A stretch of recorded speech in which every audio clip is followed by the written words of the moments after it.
Fala galera, sejam bem-vindos ao Pitaco Tricolor. Eu sou Bruno Oliveira.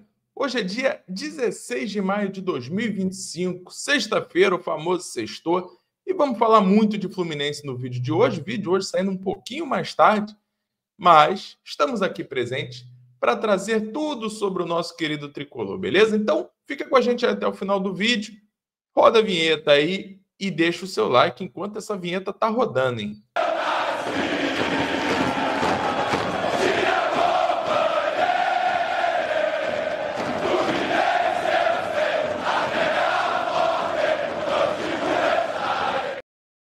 Voltamos agora em definitivo para mais um vídeo aqui no Pitaco Tricolor.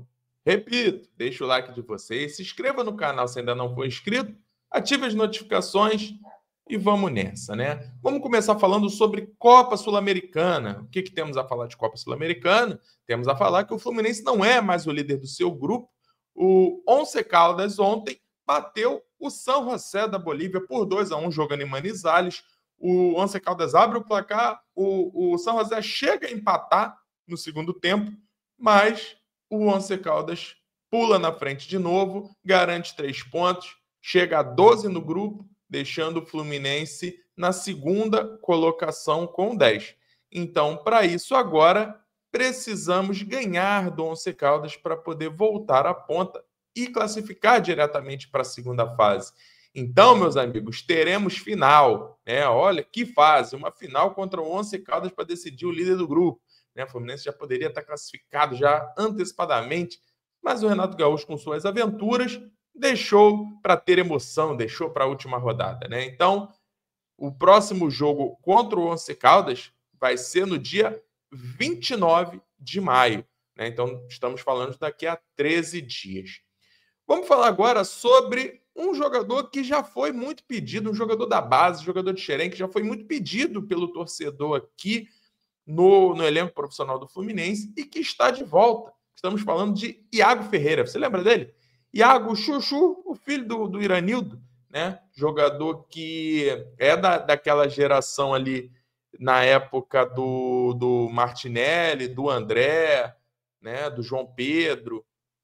E o Iago Ferreira estava emprestado para o Brasiliense, disputou o campeonato estadual lá pelo Brasiliense e agora está de volta ao Fluminense, inclusive já está treinando, né? Então ele voltou de empréstimo do Brasiliense e está liberado para jogar pelo Fluminense, caso Renato Gaúcho queira o jogador, né? Lembrando que o Iago tem 23 anos, o vínculo dele, o contrato dele é até abril de 2027, então estamos falando aí de 2 anos ainda de Iago Ferreira no Fluminense. E o Fluminense tem 90% dos seus direitos.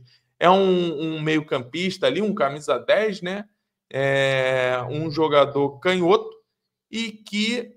Ih, rapaz, agora eu fiz a confusão. Agora eu não lembro se o Iago é canhoto ou 10. Mas enfim, deixa essa informação em aberto aí, porque agora deu. Pode ser que eu tenha me confundido, mas eu acho que o Iago é canhoto. E é uma posição que a gente hoje tem, de certa forma, uma carência, porque a gente tem o Ganso, a gente tem o Lescano, e a gente tem jogadores que podem jogar improvisados ali, tipo Lima, tipo Nonato, né? O próprio John Arias mesmo. Tem o Renato Augusto também, que é dessa posição. Então a gente vê que não tem nenhum nome, tirando ali talvez o Ganso, que poderia ser considerado um titular absoluto, né? Então já peço para os amigos, vocês gostariam de ver Iago Ferreira de volta, tendo oportunidades no Fluminense? O Iago que se destacou no Nova Iguaçu, né, no Campeonato Carioca de 2023 pelo Nova Iguaçu, depois passou por Curitiba, foi para o Brasiliense e agora está de volta. Vamos falar agora sobre Samuel Xavier. Por que vamos falar sobre Samuel Xavier? Porque o Samuel Xavier se tornou o terceiro lateral com mais gols pelo Fluminense no século XXI. Estamos falando de 9 gols. O Samuel ele empata nesse momento com o Mariano, com 9 gols. Na frente dele tem o Gilberto, com 11. Gilberto, que hoje está no Bahia. E em primeiro lugar, disparado, o Gabriel, com 28. Né? Gabriel jogou lá no Fluminense em 2005, 2006. Gabriel, que sou fã. Confesso que eu sou fã de Gabriel. Um lateral direito excelente. Mas o Gabriel tinha um diferencial. O Gabriel batia pênalti, né? Então, por isso também essa quantidade de gols muito acima.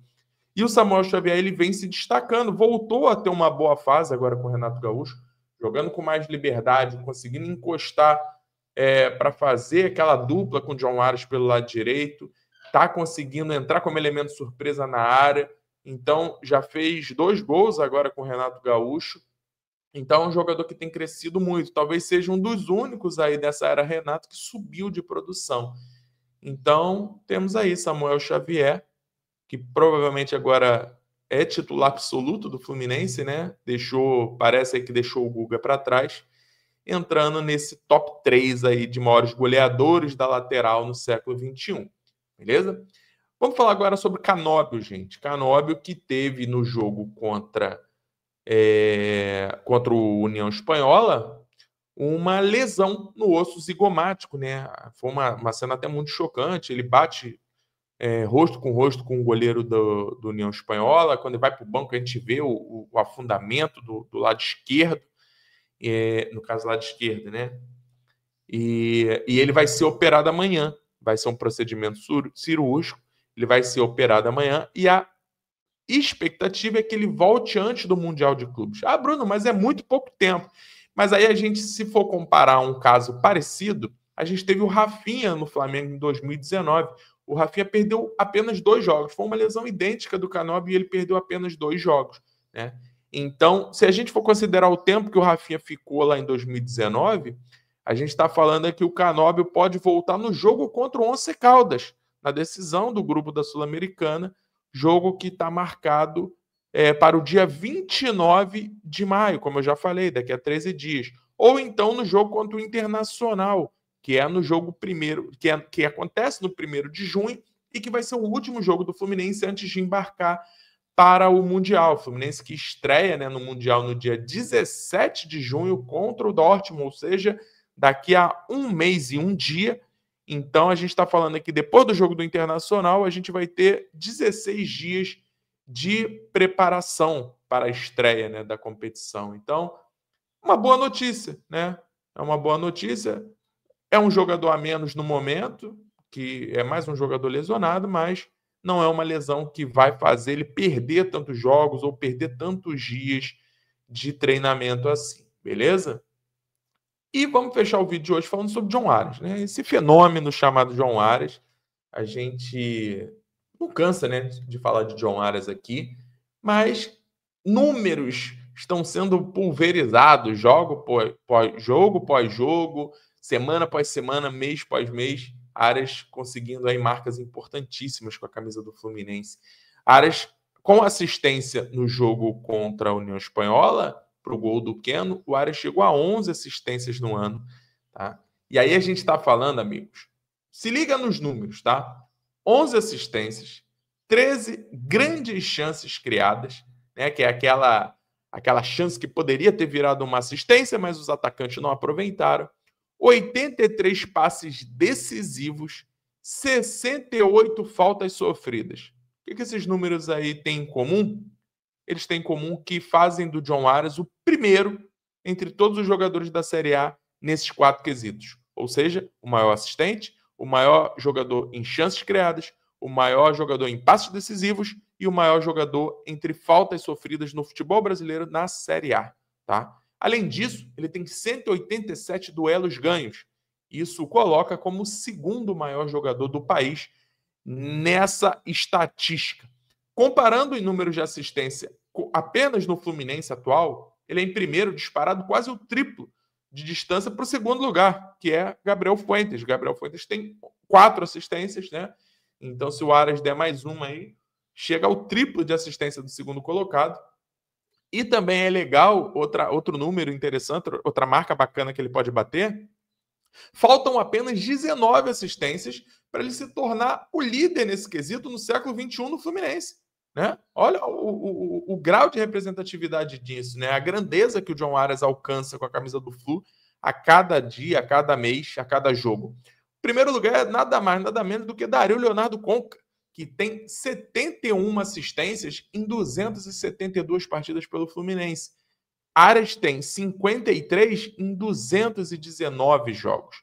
Né? Então a gente está falando aí de 18 assistências para poder igualar a marca do Conca e 19 assistências para ser o líder absoluto nesse quesito. né? E o Aras com muito menos jogos, o Aras aí com 56 jogos a menos do que o Aras, né? Então, do que o Conca. Então, com certeza, o colombiano mais amado do Brasil vai deslanchar aí e vai passar, eu digo até com uma certa facilidade, o Conca, e digo mais, talvez esse ano ainda de 2025, seguindo o ritmo que ele vem mantendo, todo jogo dando uma assistência, é capaz de esse ano ainda o Aras conseguir passar o Conca. Então é isso, galera. Deixa nos comentários aí um alô, deixa nos comentários algo aí sobre o que foi dito, ou um oi, um ST já ajuda bastante a gente. Deixa o like, dá aquele hypado também.